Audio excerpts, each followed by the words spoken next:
Go. Good evening, ladies and gentlemen. This is your buddy Chewie, and I am joined once again by my brother from another mother, Mr. Pip. How are you, sir? I'm doing great. How are you doing, sir? I'm good, man. I'm good. It's been a while. How are things? Things are good. Things are all right. It's getting cold out. The leaves are falling. It's making me do a lot more work out in the yard, which I'm not real happy about. Yeah, Um, but hey, we're getting by one day at a time.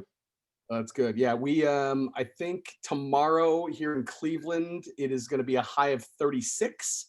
Mm. So yeah, now a week ago today it was 77 degrees. So that's what you get living in Northeast Ohio in mid-November. So It's a wonder we got through without all getting sick, but yes. that's how it goes, right? Well, especially in this fucked up 2020 that we're living through, right? I mean, it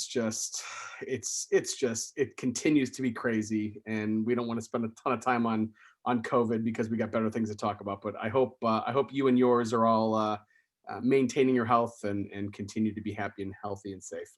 Yeah, absolutely. We're doing good, and we're thankful that everybody's doing good. I already had my bout with that earlier, so we're feeling like we got a lot of that out of the way. But hopefully, you guys are doing the same. Good. All right. So tonight we are talking about a topic that I think is fair to say is very near and dear to both of our hearts. We're going to talk about the top 5 Van Halen songs of all time. I think from a timing perspective, I think it's appropriate. Obviously, Eddie passed away earlier, a couple months ago now, or not even a month ago. And ever since we started this show, we've been kind of talking about, oh, we're going to talk about Van Halen, we're going to get to Van Halen, blah blah blah, and now seems like appropriate time, right? Yeah, this kind of pushed it into the limelight for sure. It was about a month ago, a month and a half ago that he passed away in a very untimely fashion. And I got to be honest, man. I mean, it totally rocked my world, and I was really conflicted for a while about how I should feel about that because I mean, he wasn't my dad, he wasn't my relative, I didn't know the guy, but he was my idol. He was somebody that I grew up worshiping in terms of his ability to play guitar, his ability to write songs. Um, and eventually I had to come to the conclusion that it's okay to be really sad about that stuff, even though you didn't have a personal connection with that individual, because I don't know, in a weird sort of way, without getting down too much of a rabbit hole, like when something that you've been so close to for so long, goes away forever, it's like you lose kind of a piece of yourself, right? And it Yeah. makes you realize your own mortality, and that we're at that stage of our life where there's this really great quote from Indiana Jones and the Crystal Skull, and it's the only really great thing that happened from that. And I'm going to paraphrase because I'm not going to quote it right, but I think Jim Broadbent, I think, is the actor, says something along the lines of, we're at that point in our life where, life stops giving us things and it starts taking them away. And Anyway, we're at yeah, that age, I'm at that age, you are, where our idols are slowly, they're dying, one by one, yeah, because they're going off into the great beyond with, yeah. with Well, and all that. it's And, yeah, and Eddie's one of those. And it was heartbreaking for me for that reason. yeah, no, yeah. I think you're trying to say it nicely, but we're fucking old is the reality of of the situation, right? And unfortunately, if we're old, that means our idols, for the most part, are older, right? Yeah. And yeah, but I totally understand where you're coming from in terms of it's okay to be sad about that stuff, right? I mean, especially kind of as we get into my picks. And if you know me a little bit, you know that I'm a big fan of lyrics and music speaks to me and those kind of things. And especially when you're at a specific time in life, right? At least for me, music always brings me back to that specific time or that specific instance or whatever it was. And yeah, music is a really powerful trigger, and when you've got somebody like Eddie that goes away, right? That has given you so much of that music. Yeah, it's only natural that you'd be sad. I was sad too. There's nothing wrong with that in my opinion. Yeah. So, No, all absolutely. right. As a musician, or as it, he is one of the most influential musicians in my life, and I love music. I play music to a very modest degree, and besides maybe John Williams, who is far different from Eddie Van Halen, but just as influential to me. You know, those two individuals are so powerful in everything that they've ever done. So yeah, I think that's why it's so impactful. For sure. Awesome. Well, first of all, what are you sipping on this evening, sir? Well, I went back to the well, no pun intended, and got some gin again. I have that bottle that I'm still finishing. I think that I've been on for the last. I think that's the only time I really drink it is when we're on this podcast. So hopefully I'm done here soon. There you Um, go. but yes, a nice cold glass of gin with a few blue cheese stuffed olives to help the cause. How about you? Out. This evening, I'm going with the Cleveland Whiskey Christmas spice flavored bourbon whiskey. Whew. Uh, Sounds it like a lot of is. things I don't like, spice and It whiskey. is. Yeah, I tell you, it is one of those things where if you're a fan of bourbon, which I know you're not, and if you're a fan of like a Christmas ale, right? If you merge those two together, it is the perfect. It's the perfect kind of synthesis of those two. Um, it's not something that I would sit and kind of drink all night, every night, but for special occasions, yeah. And in fact, I posted a picture of it to my Instagram story the other day, and I had a buddy of mine who said, "Oh, that looks really interesting," and so I actually shipped him a bottle here this afternoon. Just yeah, Nice. so kind of spread the Cleveland whiskey love here around the country. So, Very good. all right. So, without further ado, we're going into our top 5 Van Halen songs of all time. I don't think there's any caveats in that in terms of years or anything like that.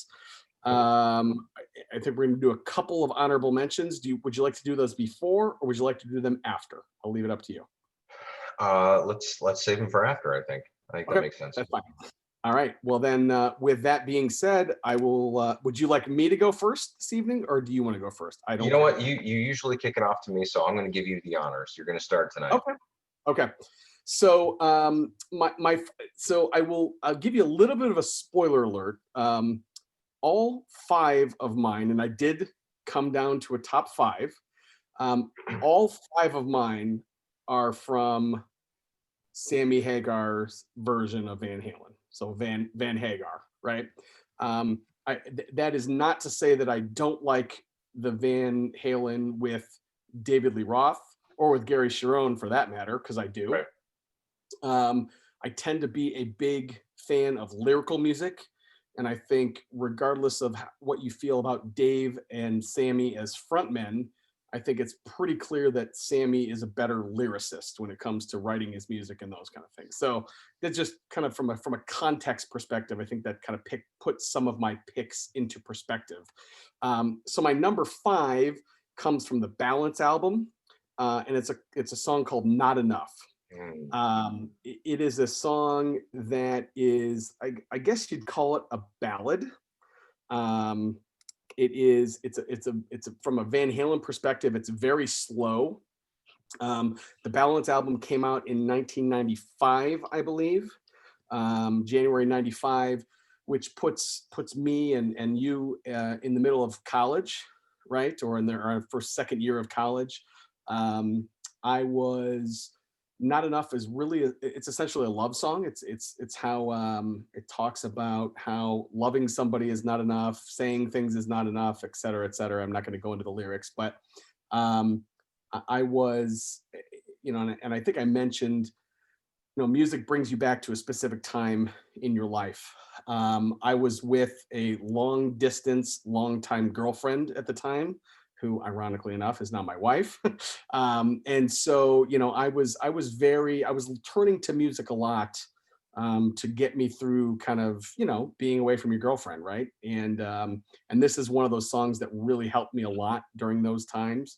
And kind of doing some research for this, I have a playlist on my iPod, or my iPhone, iTunes these days. It's called Chewie's Best of Van Hagar. And it's got 3 or 4 songs from every one of his albums, and of course this is one of them. And I was listening to it tonight, and it holds up really, really well. It's probably not a real well-known love song, but when you listen to it, and the lyrics to that tune are just amazing. So not enough off the Balance album. It's number 5. I mean, that's an absolutely fantastic selection. The Balance album, thanks to you, was the album that I was first introduced to, as far as Van Halen, as far as like an album package, right? Like I'd heard Jump on the radio, I'd heard Right Now on the radio, but as far as an album, that was the first one. And to this day, sonically speaking, it's still one of my absolute favorites. I mean, from top to bottom. And Not Enough is a great song on that. It's not the only, I mean, I guess it's kind of the only ballad, if you want to call it that. Maybe Can't Stop Loving You is a ballad. I'm not really sure. It's kind of sort of that way, but Not Really Enough is slow one, for sure. Yeah, Not Enough on is that good album. because it's a really great combination of Eddie playing piano and Sammy's lyrics, and the video was really cool, and it was just it was like the sort of the signature ballad, I think, from that album. And Yeah. didn't I think it got released as a single, but I'm not sure it got a whole lot of radio play. But I agree, it's a really, really good song, and to this day it's the only song, I shouldn't say song, it's the only riff that I can play on piano. I can play the intro to that song on piano, and so that piano sitting right behind you, I'm pretty sure I Yeah, have played it on that piano a couple times. probably The have. only thing Yeah. I can play on a piano is the intro to that. And I took a piano class, and I have a song book for the Balance album, and I took that in there to transpose it and learn it. Oh, that's awesome. Yeah. And then that's the only song on piano from Van Halen that I can play. So that's a great choice. Thank you. Thank you. All right, what do you got, sir? I'm looking forward to it. So I kind of knew, or kind of guessed ahead of time, that your list would be heavily dominated by Sammy, and mine is dominated by Sammy as well. But I do have a couple Dave songs on here, and my first one, because I come at it from a perspective of not just lyrics but guitar, and a great guitar lick, or something that really just punches you right in the face, is something that I certainly get really excited about. And Eddie has a handful of those. And the first one, you may not even really know. It's a song called Romeo Delight, and it's off of Women and Children First. And I'm taking whiskey to the party night, I'm looking for somebody to squeeze, is the lyric. But I mean, the guitar part in that is just so heavy, and it just repeatedly knocks you right in the head. And it's so good. It's so that was from 1980. That was their third album, I believe. And I mean, I don't know what to say other than it didn't get a lot of play, obviously, after Sammy never sang it live. I do think Gary Cherone actually sang it live on on that tour that he did with them while he was in the band, and then I think they picked it back up and put it in their set list when Dave got back in the band around 2007. So it's just a great song. It's just a really great guitar song, and it just crunches like it's the epitome of that brown sound that is often the terminology for Eddie's sound when he learned, not when he learned how to play guitar, but when he was putting his signature sound together. And it's fantastic. I really love that song. Yeah, it's funny. When you talk about Van Halen songs, you know, you're going to get probably a handful that are of from people that are kind of casual fans, right? And you're going to hear the same kind of 5 or 6 songs over and over again, right? But I love hearing choices like that, right? That's a song clearly that I know, but I couldn't sing it to you, right? But it's like, and I find myself going back through Van Halen catalogs, and I find myself these days listening to tunes and enjoying tunes that weren't the radio songs, right? Right. Those are the best. You're right, yeah, because it's still Feels the more same personal. band. Yeah. Right. It's still the same. The band is just the same. They're as good as they ever were, but they just, for whatever reason, that song didn't particularly make airplay or what have you. So no, great pick. Great pick. All right. So number 4, comes from the For Unlawful Carnal Knowledge, AKA fuck, which is just amazing that they did that. I really love that they did that. Yeah. It was I believe it was the first track on that album. It was a song called Pound Cake. Solid. That song to me, I will never forget. So if you're not familiar with it, it's the song that starts out with Eddie playing a drill across his guitar. And I cannot remember where. It might have been like an MTV Movie Awards or one of those shows, but they played that song live, and it was like nothing I'd ever heard. Um, it was it was amazing because it was the first time I'd heard Van Halen since OU812, which had been several years at that point, right? And it was just one of those, like, it was a new sound but an old sound at the same time. It wasn't one of Sammy's best lyrical songs, but when you kind of when you kind of dig into it and you understand what Pound Cake is all about, it's all about ladies, right? And kind of what Sammy loves, right? But it was a fun song, and it sounded different than everything else, and it had that drill at the beginning, and it was reintroducing the world to Van Halen with that one riff, and it was just amazing. It gives me goosebumps to this day.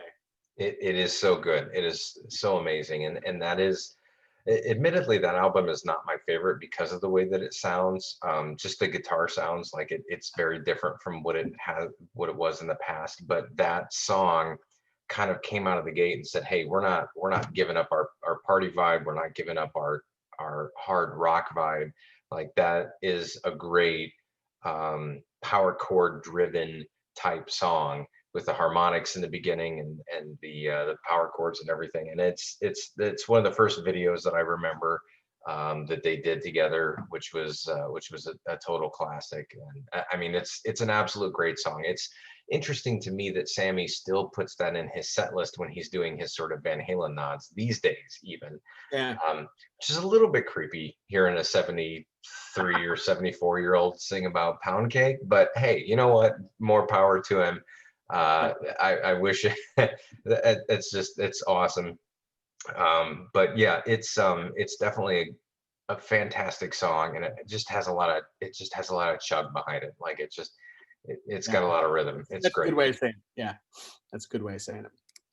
All All right, right, very so what do good. you got? Number 4. So my number 4 is another Dave, my final Dave song for the top 5, but I do definitely highly appreciate the Dave years.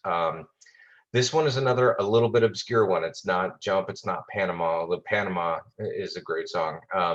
This one is off the Fair Warning album, which is the follow-up to Romeo Delight, and it's called Hear About It Later, which is it's not one of the more popular songs off that album, but it starts off with this really cool flanger effect, and the flanger is the guitar pedal that he famously used for songs like Unchained and Ain't Talking About Love, where it's just kind of got this swooping kind of wow wow kind of sound to it. But it starts out, and it's this really just great 80s song. Like, it sounds, you hear it and you're like, oh my God, this is definitely an 80s song. And this album is interesting because it's really held in high regards in terms of being one of the best sounding Van Halen guitar albums besides the very first one. But this song is just really cool, and it's Dave in his utmost Daveness that it could possibly be. And oh yeah, exactly. And I was really glad that they unearthed it towards the end. I think they played on one of the last 2 tours that they did. They did put this back in the set list with Dave, and I thought that was really great. It's sort of a hidden gem, I think, on Fair Warning, but it's a really, really good song. Awesome. I have to say, I love that. I do love that you pulled Dave songs from these, right? Because, and again, it's not that I don't like this stuff. It's that I probably don't know it nearly as well as you do, these older stuff. I'm clearly listened to them hundreds of times, but yeah, that's awesome. I'm actually looking forward to already to going back and listening to these tunes that you've pulled out, because they're just so different than mine, which is kind of the beauty of a band like Van Halen that has a catalog that goes so many years, so many decades, so many albums.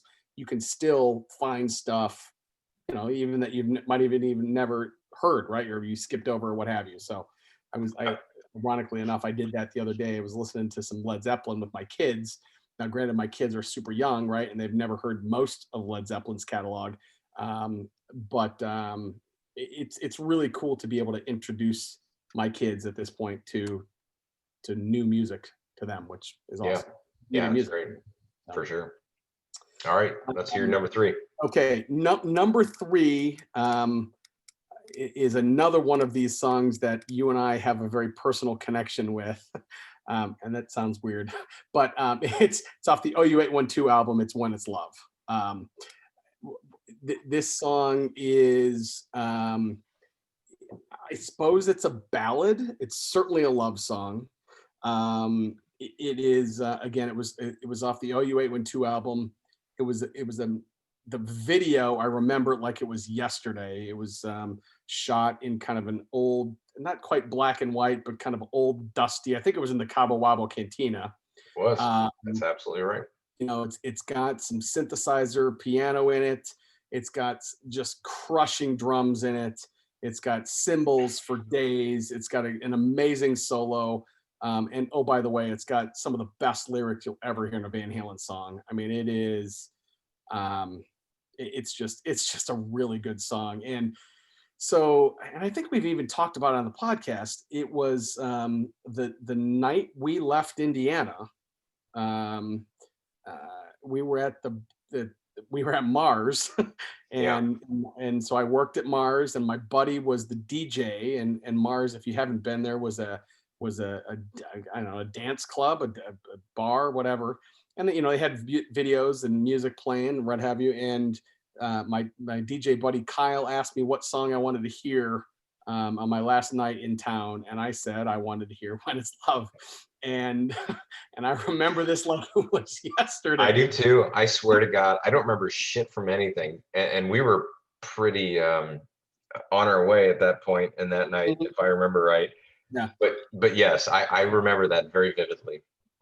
And so he played the song, he played the video, the whole 9 yards, and the entire dance floor cleared Just out. like, They're like, what the "What the fuck fuck is is this?" this? 1989 bullshit. And the two of us just went up and played the air guitar and the drums, and it was amazing. So I love that song for a variety of reasons. That's one of them. Oh man, fist pumping like a bunch of crazy bastards. It was so fun. Yes, I mean, my favorite Van Halen ballad of all time is When It's Love. So that's you know, you took the wind out of my sails for maybe one of my next couple songs, because it's definitely going to be on there. But that is one of my favorite memories of all time, that you got your buddy to play that song, and we're in this bar, and this was in 1998, I think. Yeah.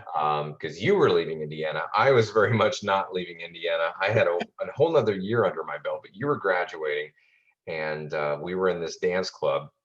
Now, mind you, late 90s, we're hearing a lot of stuff like Backstreet Boys and NSYNC and things like that. And all of a sudden, the fucking record scratches like in the middle of a club, and When It's Love comes on, and the video comes on, and everyone's just like looking at these screens like, what the hell's going on? I don't know if your buddy got fired after that. I would understand if he did, but the fact that he played that song makes him one of my biggest admirer. Or I'm certainly, he's one of the people that I admire the most for doing that, because that had to take huge cojones that I wouldn't have had. But it For was sure. it was a fantastic memory. It was 5 minutes and 36 seconds of bliss, and 5 minutes and 36 seconds of confusion for everybody else in that bar, and it was worth every single tick of that clock. So it was great. Love it. All right, sir. You're up. What My do you number got for number 3 three? was Yes. off the album For Unlawful Carnal Knowledge, despite the fact that it's not my favorite. It's my first Sammy entry on the catalog, and maybe one could argue it should be higher. It's Top of the World by Van Halen. I told people in the height of my fandom that there wasn't a bad mood that I could ever be in that a Van Halen song couldn't dig me out of in one way, shape, or form. And this song was a prime example of that.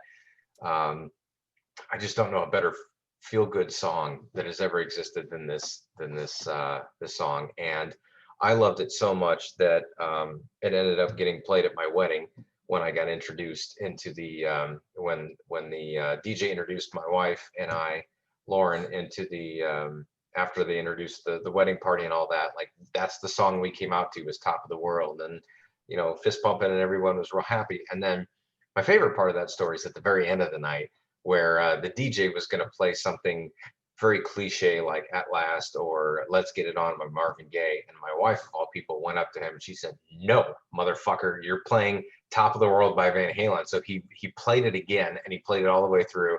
And you and me and another buddy of mine and Lauren and all these, handful of other people were just air guitaring and rocking out like crazy people at my wedding. And that's how important Van Halen is to me. Like, it was at my wedding. It was at my most important day of my entire life.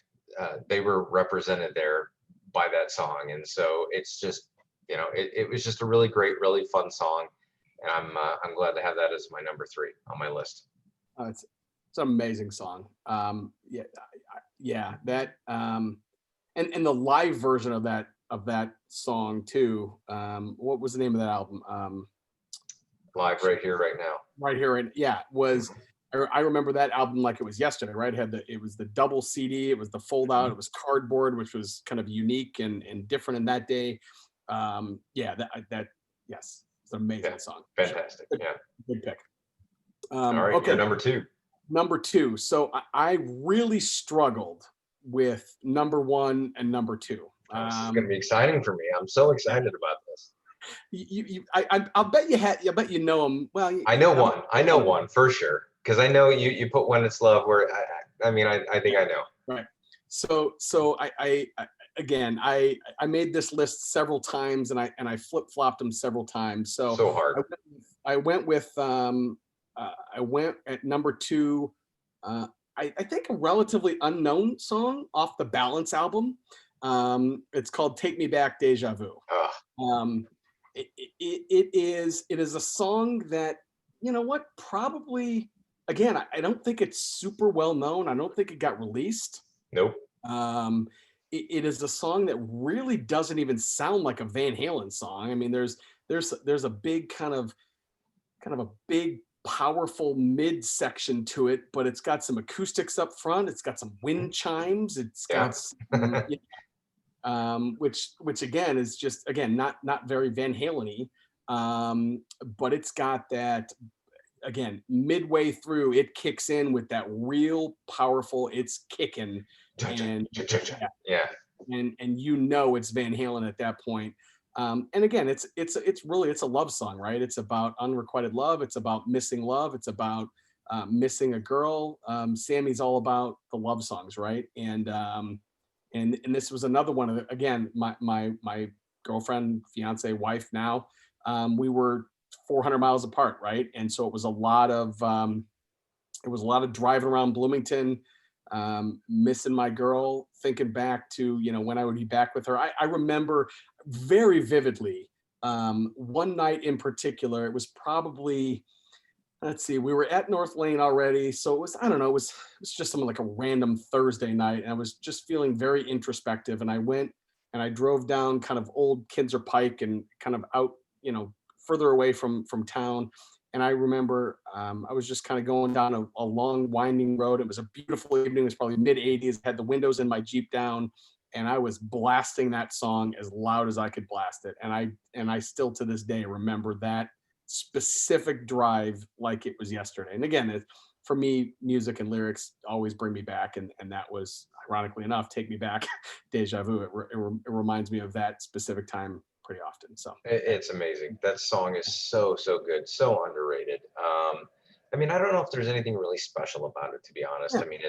It's not virtuoso guitar work. It's not Bob Dylan-esque lyrics or anything like that, but it just captures a mood and a moment in a way that album was really good about doing. It's not necessarily conducive to the rest of the mood of that album, because that album was actually pretty dark, but it was the right spot in that album.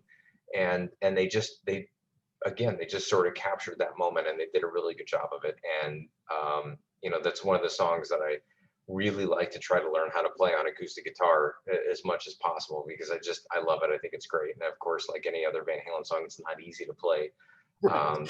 But I remember back in the day, when we were really into Van Halen in the mid to late 90s, and we were scouring the CD stores for bootlegs and things like that. Like, I found one that had that song on it. And to your point, like, it wasn't a popular song, but I found a live disc with that track on it. I think they opened with it in that Pensacola show that you Mhm. watched in your dorm room, if I remember right. Yeah. And so I have a live version of that song, and I'm so excited about it.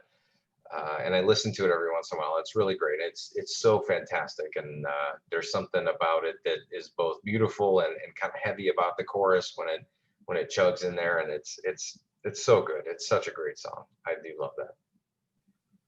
All right, sir. Getting down to it. Number 2 for you. All right, number 2. I'll probably make this one quick because we already talked about it. It's "When It's Love." It's my favorite Van Halen ballad. It's for whatever reason, as ballads go in the Van Halen catalog, this one is easily my favorite.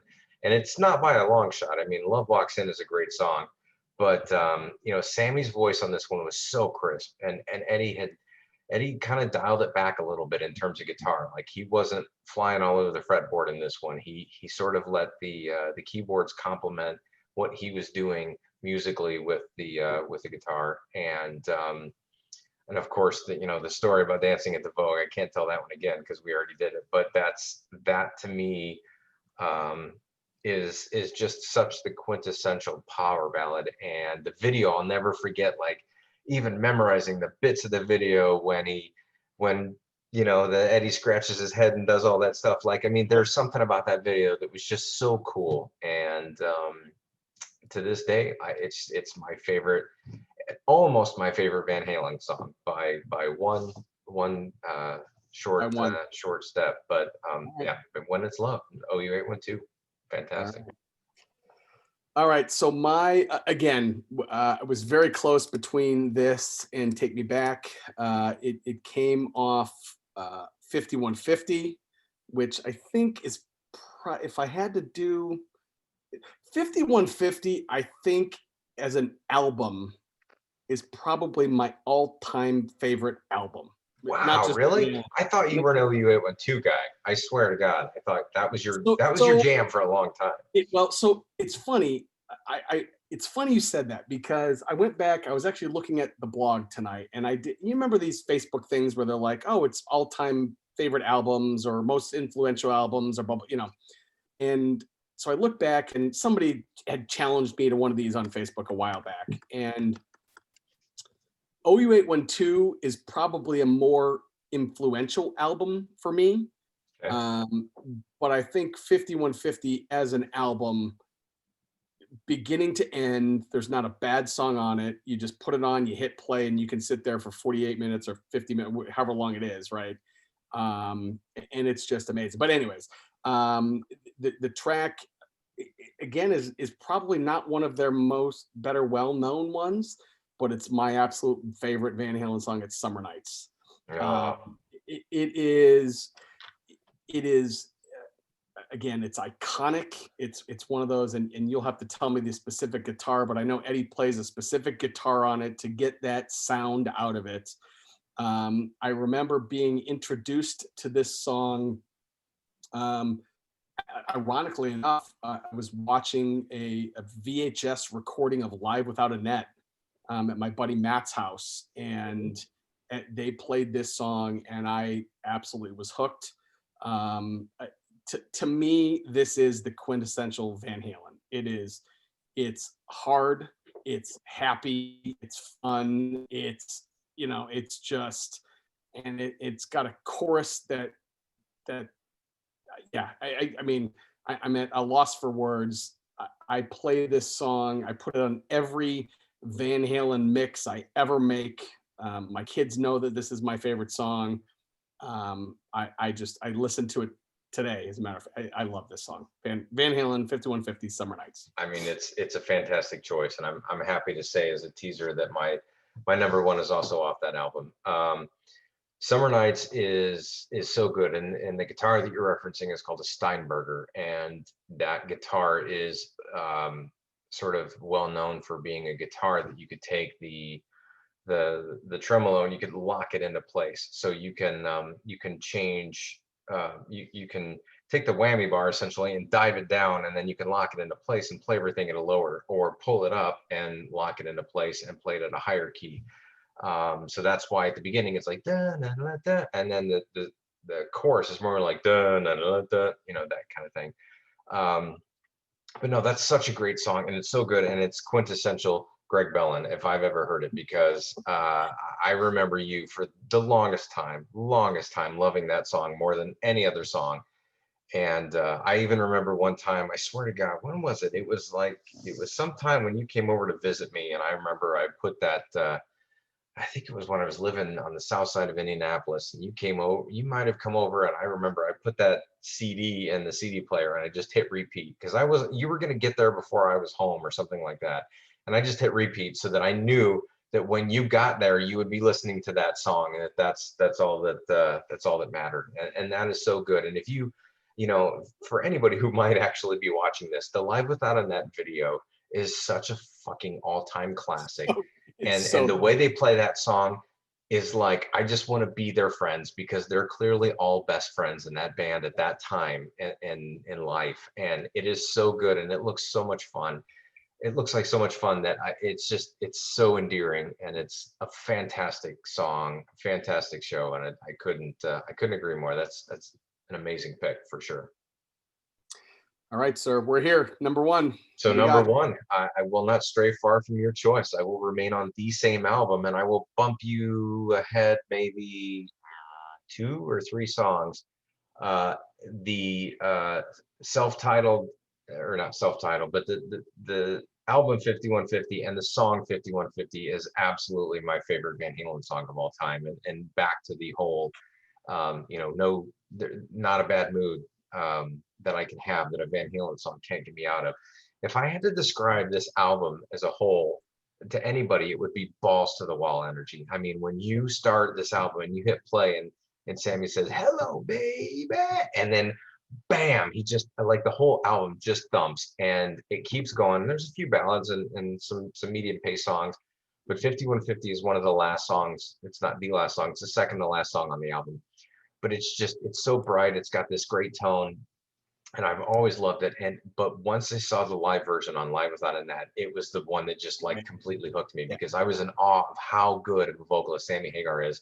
And I don't care how much anybody ever makes fun of me for the rest of my life, Sammy Hagar is one of the best fucking rock vocalists that has ever walked Bar this none. planet, Bar none. ever.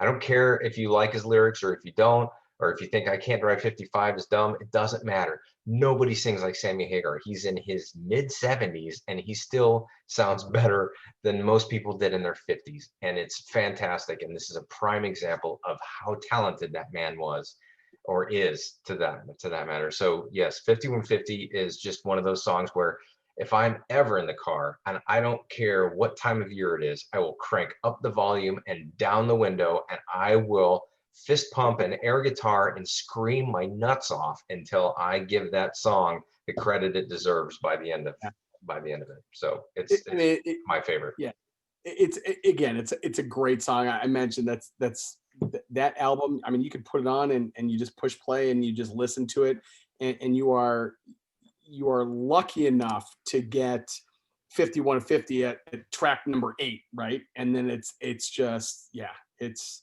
Yep. that's an awesome pick. So funnily enough, we did not have one overlap. Well, I take that back. We had When It's Love was the And When It's Love, I thought we'd have more, but it doesn't surprise me, because I knew I was going to put a couple Dave songs. I had a feeling Yeah. you wouldn't have too many on there, if any. Yeah. Um, So but so you mentioned one thing, and I wanted to, and I thought about this earlier. So if you're looking at the first song off of, and I'll just do Sammy albums, right? Those first songs to me they're very representative of those albums, right? So from 5150, you've got Good Enough with, again, Hello, Baby, right? And so then OU 812 is Mine All Mine, which again is a little known song, but if you listen to that song, it's amazing. really good, highly Yeah. underrated. And then you go with Pound Cake, so you got the drill, And then you got Seventh Seal on Balance, which is the intro to that song. So again, it's if you're into, and I don't know if they've done this on purpose, but in my mind, when you hit play on an album, and again, it was different back in the day with the CD, but when you put it in and you hit play, the way an album starts really made a difference to me, right? For And sure. I think they, at least on those 4 albums, I think they did a really good job. So all right, so I went first on the top five. I'm gonna let you go first on honorable mentions. You got a couple? Yeah, I do. I certainly could. In fact, I will. So I didn't have any from the Balance album on my top five list, but I absolutely have one for my honor. Well, it depends on how many we want to do, but for at least one honorable mention, I would absolutely do Seven Seal, because Seven Seal So for good, me is so the good. song the first song that I will play in any new car that I get into, because I want to test out the car stereo. I don't give a shit Yep. about the brakes. I don't care about the acceleration at the top speed or What's it the sound like, right? anything else. I want a fucking premium stereo in my car. And the first thing I want to hear is the Seventh Seal. And when after you get past the 16 or 17 seconds of the Gregorian chants and Alex is and then bam, and then Eddie's guitar hits, and it's just like it is a sonic orgasm in your head, and it is amazing. That song is so, so, so good and very underrated in my opinion. I love the Seventh Seal. Such a Best, great song. yeah, no, I agree. The best way I can describe that, and this might be a little kind of music nerdy, but the way the drums come into Seventh Seal is the way Bonham's drums came into When the Levee Breaks, Yeah, right? At the beginning sure. of that tune, you've got, again, 16, 17 seconds of something else, and then wham, and it hits you, and and God, that was an amazing song. Love Time it. to go. Yeah, that's Oh, exactly what that is. okay, All right, what about you? well, I actually had three honorable mentions. I don't know if Wow. that's, yeah. Okay, if you want me to do one, I'll do one. But I had Let's do three. two. Let's compromise and go Okay, right to okay, all right, I'll do two. So my first one then was actually off the Twister soundtrack, bed. believe it or not, Ooh, and it was called "Humans Being." so That good. song, that is it's a hard Van Halen song. I think, and you probably know better than me, I think at this point the band was probably not on the best of terms, maybe in terms of like with Sammy.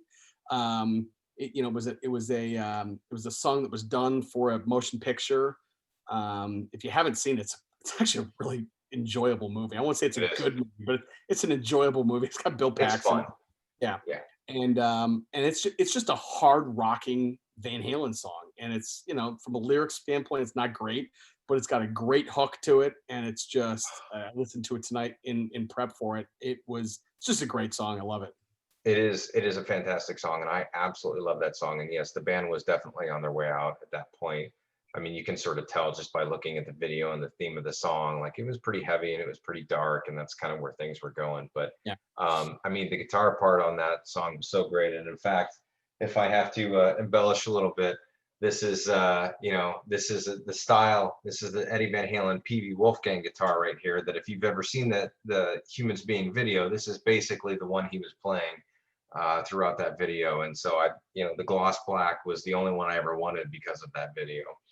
And that is a fantastic selection. It's really heavy, and it gave me a lot of hope for what was to come with Van Halen before I realized that that would actually be the last song, probably for Last almost 10 years, that they would write with Sammy Hagar. And honestly, it was the last good song that they wrote with Sammy Hagar. Um, but that's a good one for sure. All right, My you got my other honorable one. mention is going to be another one from Balance. I think if I have to go with my heart, maybe, and it's Amsterdam. I love Amsterdam. That song, such a great guitar riff, and another one where they just seemed like they were. That was another one where they were just all having a lot of fun, and sonically, again, that's kind of what my head goes to. Like there's some really, really great riffs in that song, and there's a lot of overdubs in there. So like he's playing on top of himself in the recording process. But that song is just so fun to sing along to. And I don't know if it really fits on that album a whole lot, but I don't care. I love it. I try to listen to that album as a collection of songs versus like this thematic piece, you know, like Yeah. it's not like that for me. I don't know. I can sort of separate that, but I love Amsterdam. There's something about that that's just so fun. Even if it's just a blatant song about smoking weed, that Yep. Sammy, you know, doesn't even try to. He kind of gave up on, at least on Doesn't that even try. song, Yeah. trying to do any innuendo. Light It's 'em up. yeah, it's the first words are light 'em up. So you know what you're getting, but So that's I remember, ironically enough, I've seen Van Halen a handful of, I don't know, more than a handful of times, but they came to Cleveland once, and I don't remember what summer it was, but I had two buddies of mine, uh, one of which I think you know, Matt and Dave, mhm. and both of these guys were kind of big stoners and huge Van Halen fans, and they decided before the show that they were gonna spark up when Amsterdam came on, right? And then they were gonna smoke basically the entire rest of the concert. Okay, that was kind of their plan, right? Yeah. Well, Van Halen opened up with Amsterdam. Then that's how they started the show, and then Sammy comes out and light 'em up, and they did, and yeah, it was an interest. Getting them home that night was an interesting experience. That's awesome. So, Oh, that's good okay, stuff. well, so let's see. So wow, so I had three, but I got to cut one. Okay, so I'm gonna go back to 5150, and I'm gonna go with Love Walks In.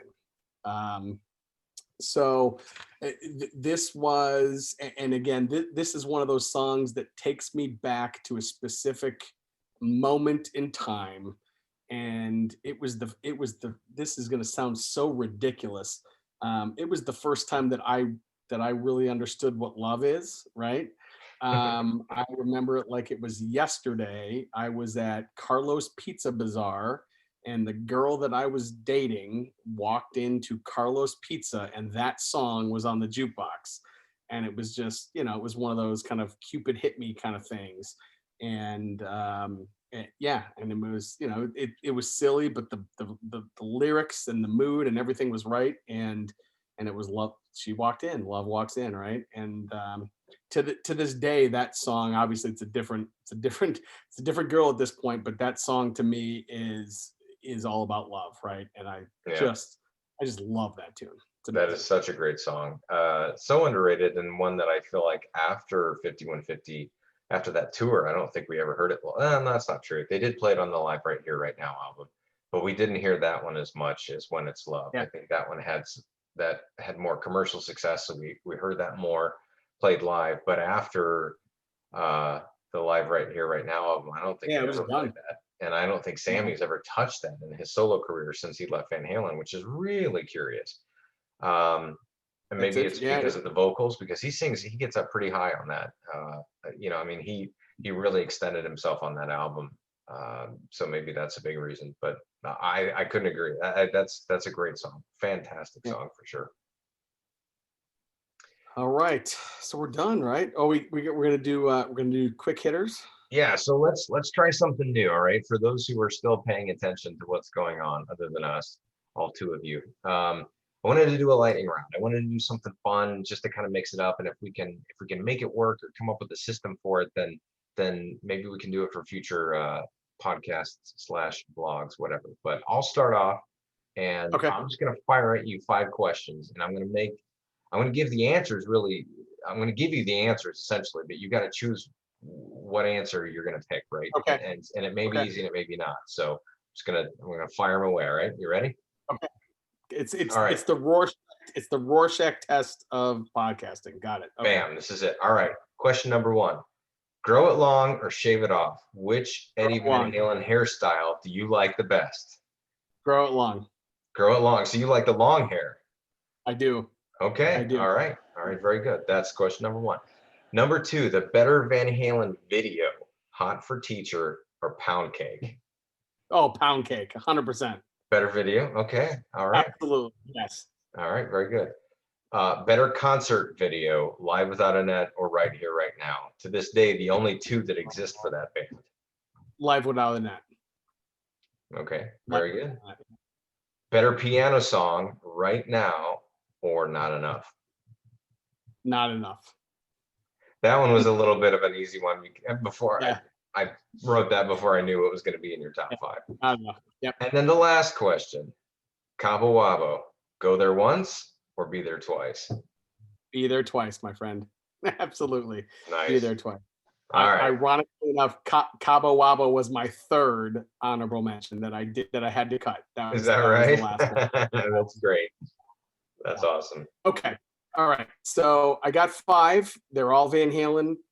Here we go. Better Sammy project, Montrose or Chickenfoot? Oh, Montrose, hands down. Montrose. Okay. All right. Uh, Live Without a Net or Live from Pensacola? Ooh, oh shit, that's a really good question. It has to be Live Without a Net. That one, I think we both Uh, universally agree is fantastic. But Pensacola show was really good. It really was. Okay. Better frontman, Dave or Sammy? Sammy. Well, oh Jesus. If I have to go with better front man, I'd probably have to say Dave. But if I have to go with favorite front man, it's Sammy. Like Sammy's where my heart is, but Dave is what defined that band. So he is the better front man. Sammy is by far the better lead singer. Just in case that was going to be your question next, uh, he's I agree. easily the better singer by a Okay. landslide. All right. Better version of Eddie, stoned young Eddie or drunk old Eddie? Ooh, that's a good one. I like that.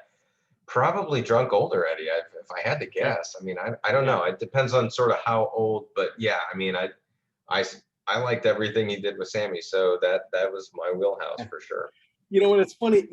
I might change my answer to grow it long or shave it off. I might say shave it off, Eddie. Now that That's I my think favorite about it, for sure, man. When you yeah, look at the Balance album, I mean he was fucking badass when he shaved his head, or not shaved his head, but he cut his hair and then he grew yeah, that long beard and the weird, goatee. yeah. Oh, so You're cool. right. Yeah, So cool. I'm glad you um, changed your mind. yeah. Okay, and then the last one, bigger letdown, Van Halen 3 or A Different Kind of Truth? Van Halen 3 for sure. Different Kind of Truth I thought was actually a really good album. I mean, it was better than what I thought it was going to be, and the guitar sound was fantastic. I think that the biggest letdown about Van Halen 3 was not Gary Sharon. It was I agree. it was the guitar sound. It was the songs that they put together. Um, Gary Sharon is a fantastic singer, and he gets a lot of shit for being in this band, and it was not his fault. And I really think that artistically they were just in a very different place.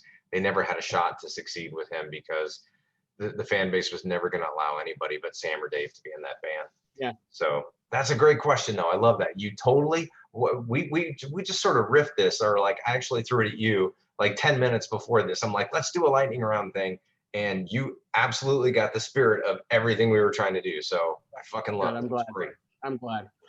All right. Well, hey, we're not quite an hour in, but this was awesome. I'm glad that we've done the first of probably multiple Van Halen themed episodes here. I appreciate your time. I appreciate this was awesome. I love me some Van Halen. I love you. This was amazing.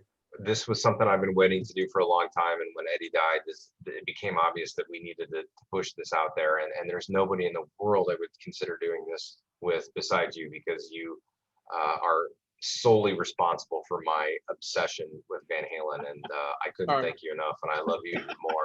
So thanks for donating your time for this. All right. That being said, hey, we'll see you next time. This is Chewie. This is Pip. All right. Have a good one, guys. See Good you to guys. see you. Later.